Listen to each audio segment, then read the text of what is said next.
Hulumtimet institucionale dhe të shoqërisë civile dokumentojnë se personat me aftësi të kufizuara janë skajshmërisht të diskriminuar në çështje në hapësirat publike dhe në punësim. Pjesa dërmuese e hapësirave duke përfshirë rrugët, parkingjet, trotuarët, objektet banesore, shkollat, spitalet e hapësirat rekreative nuk kanë çështje për personat me aftësi të kufizuara. Si rrjedhoi jetesa e personave të verbër, atyre me karroca, shurmëmecëve dhe personave me aftësi të tjera të kufizuara është skajshmërisht e vështirë dhe pa mundësi në qytetet dhe fshatrat e vendit.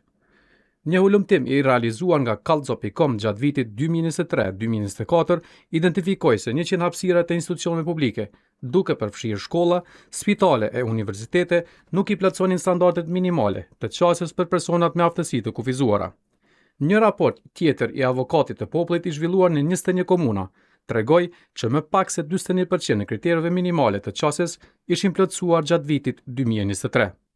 Shpresat për çështje nuk janë edhe në garantimin e të drejtës elementare për punësimin e personave me aftësi të kufizuara. Në raportin e fundit të performancës së komunave, tregohet se standardi i punësimit të personave me aftësi të kufizuara në institucionet e administratës së komunave është vetëm 58%. Por a ka shpresë për përmirësim?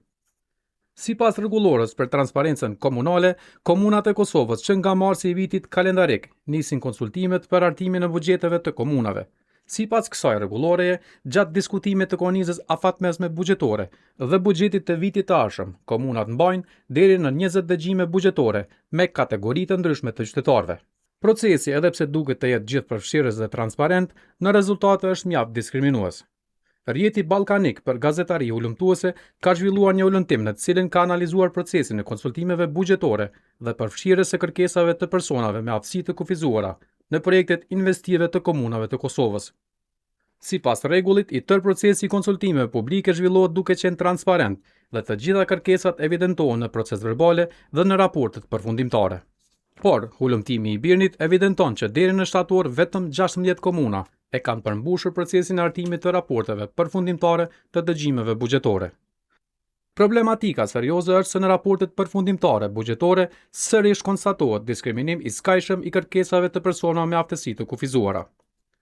Nga 16 komuna, në vetëm 4 komuna janë evidentuar kërkesa specifike për infrastrukturë të përshtatshme për personat me aftësi të kufizuara.